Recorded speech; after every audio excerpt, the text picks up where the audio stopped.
The big game is fast approaching, but wait, you still haven't got your tickets. You've spent hours searching, but you're still confused about ticket prices. Time to stop searching.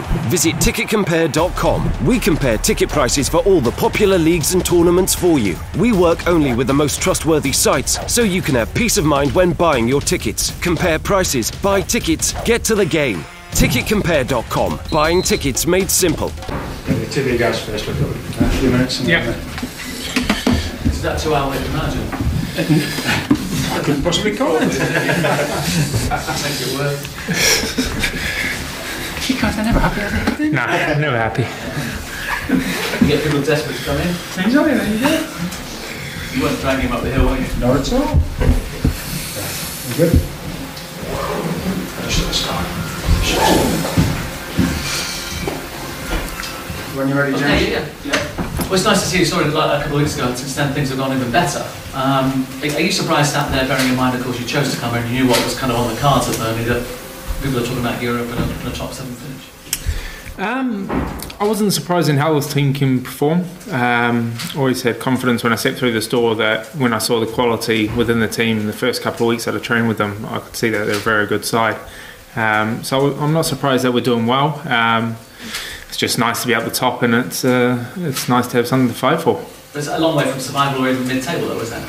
Exactly, yeah. It's great. It's nice to be away from that and be able to relax and be free of everything. So it's nice when we can play free football. We spoke to Matt Loughton earlier in the week, and he said there was a point where during the kind of dodgy spell, I think you picked up 6 draws but couldn't get a win in 12. That you all sat down and said, look, you can either have safety or you can have a bit more, and the feeling was to go for a bit more. Yeah, I mean, it was a tough one. We had a tough run. Games just went bouncing our way, and that's how it goes sometimes. And it was nothing major. It was literally just to sit down and just like go, come on boys, we can do something here. We want to push on and make sure safety was done earlier than later, as soon as we had a good start. So yeah, it was just one of those things. I mean, the goal scoring's caught the eye, but I think the resilience of the team as well. I mean, 4 back-to-back wins, but more coming from behind shows what the players is about. Well, that's what we're about. I mean, I don't think there's been many games, if only 1 or 2, that we've conceded more than a number of goals to at least be in with a shot of winning a game. So the defence have been solid all season, and that's our foundation. That's what we build on, and then we work our way through to hopefully score some goals up top. A lot of people are talking about you and Ashley Barnes. Of course, you played all that time ago. Why did it take so long for it to click again, or was it just kind of finding your feet again and finding the way the team was going to work up front? I think it was just when we got a chance. I mean, we just hadn't had a chance. Start of the season, we were playing. Vokesy started really well, so I played with Vokesy, and then we played with one up top, and then I got injured, so it just kept changing around. So I just don't think we got to see the option earlier on in the season. So it's just one of those. It's nice that it's come to the fold now, and long may it continue. And from a player's point of view, is it almost like putting on a pair of old shoes and thinking this feels right when it doesn't come and click? It's just one of those things. You never know why it clicks. It just does click, and it seems we've got quite a good relationship with all our strikers, and we all seem to get on really well and play quite well together. So it is nice to see. How does it compare as a dressing room to other players you've been? Because some of the other players say the togetherness is something that's another step up to what they've done before. It's definitely a good dressing room. It's one of the best that I've been in. It reminds me of an old-fashioned type dressing room, of how the units are nice and tight, and it's just an easy one to walk into. So I think everybody said it as they walk into this dressing room. It is one of the easiest ones, and that's down to the boys that have been here before, been here for the years, and bringing it through to all the new guys. But it almost seems to be welcoming, but yet there's an element of self-policing into it. There's a kind of responsibility amongst yourselves, if you like. Yeah, and that's like what we like to take on. It's nice and easy to walk into. You're welcomed, and then after a few months or so, it's down to you to do what everybody else is doing, and just follow suit. How much would you like to have European football on your CV? What, again? Yeah, well, sorry, absolutely. My apologies, actually. It's no problem. It was a long time ago. It was a long time ago, definitely. More research on my part. It's all right. Of course, it'll be lovely. It's a long way off now. We've still got 6 games, 18 points to play for. It's a lot of points. It's going to be tough. We just need to do what we're doing. As you say, be resilient, work hard, and hopefully the good times will come. But the result this weekend kind of unlocks things and gets people almost starting to dream, doesn't it? Leicester are behind. Yeah, it's one of those games everybody from the outside will look at, saying it'll probably be a big match. But for us, it's just another one on the way to the end of the season. So this one's no bigger than 1 and 2 weeks' time or 3 weeks' time, whoever we face. So it's all about just doing the job properly and seeing where it takes us. Final point for me, what's it like seeing a bunch of players kind of almost grow around you and all, being part of that growth? It's nice. It's very nice to be involved in a good squad and a good team, and to be playing some good football and to be enjoying our football and winning games, and that's what we ultimately want. So it's a nice time at the moment. What does it mean to you playing against Leicester? I had a great time there. I think it's a great club. Got on really well with the players, the staff, the backroom staff there. Everybody at the club, the owners are great as well. So it's a really nice club that I enjoy my time at. But I've got no loyalties to them anymore. So hopefully we'll have a good weekend. Are you still in touch with people there? I have a few mates that are still around there. So yeah, still catch up with them, but nothing much over this week. I was going to say, have you caught with anyone in particular this week, maybe building up to it, or radio silence? It goes radio silent. It goes a bit down when it comes to that. It's just the way it is. We just focus on our own jobs, and then I'm sure we'll catch up after the game.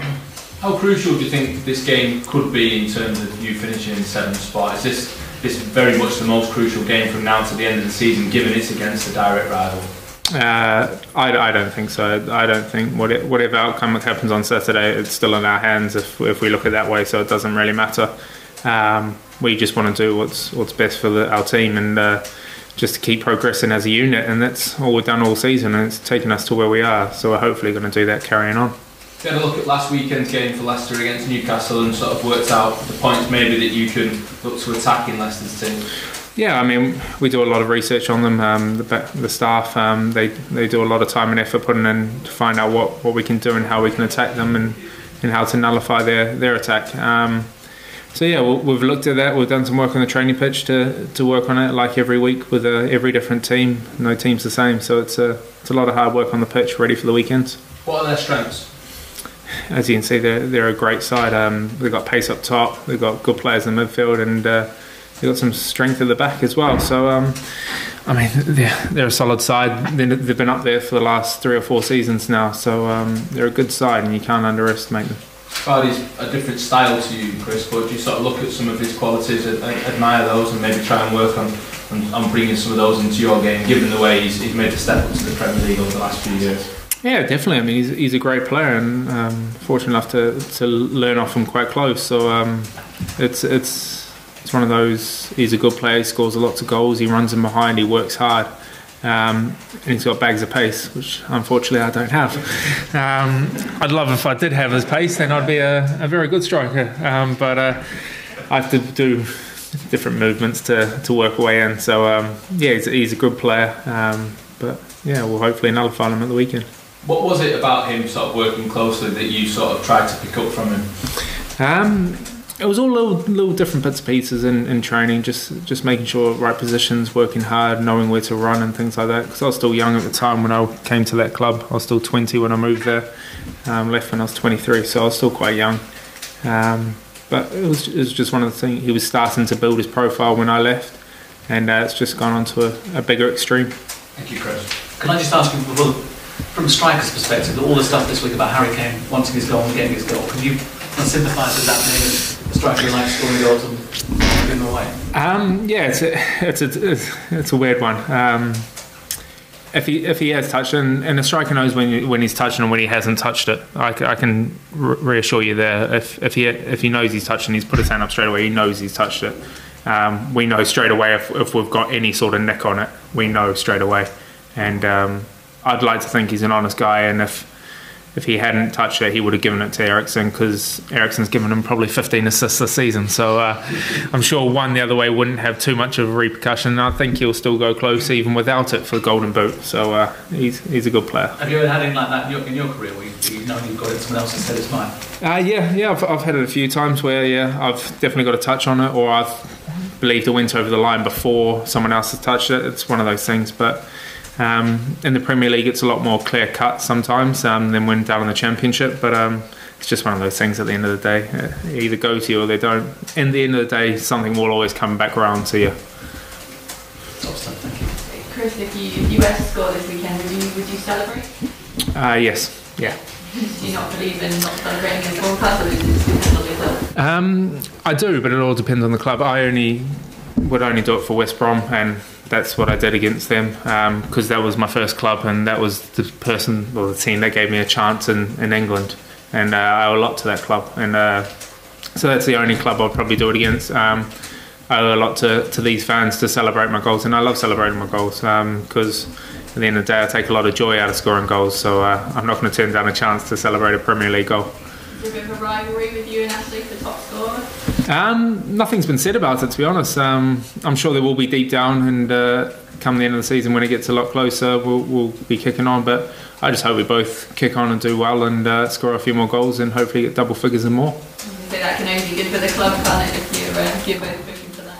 Exactly, yeah. It's only right as long as we do it in the right way and we work as a team, and I can tell Ashley's not selfish in that sense, and neither am I, so no matter what the best option is, we'll be doing that for the team. Are the players talking about the possibility of Europe, or is it very much kind of off the table? Well, it hasn't been mentioned, but it's not taboo or anything like that. It's just one of the things. We don't act like that. We just think about the next game. Come last game of the season, if we're in that situation, we've got a chance, then maybe we'll have it at an incentive. But for now, one game's not going to be make or break for us. We've got 6 important games to go, and we just focus on those. It's obviously, I mean, you've had such a fantastic season, but is there a danger at all that people start to feel like there's something to lose, if you know what I mean, given you're in that 7th spot? For us players, there's nothing to lose. We've got to the point from doing great football and playing our way. We don't feel like we've got anything to prove or anything like that. We're just going out and enjoying our football, and if that comes with at the end of the season finishing in this position, it'll be great. But I think we've had a fantastic season so far, so no matter what, we've got to be happy.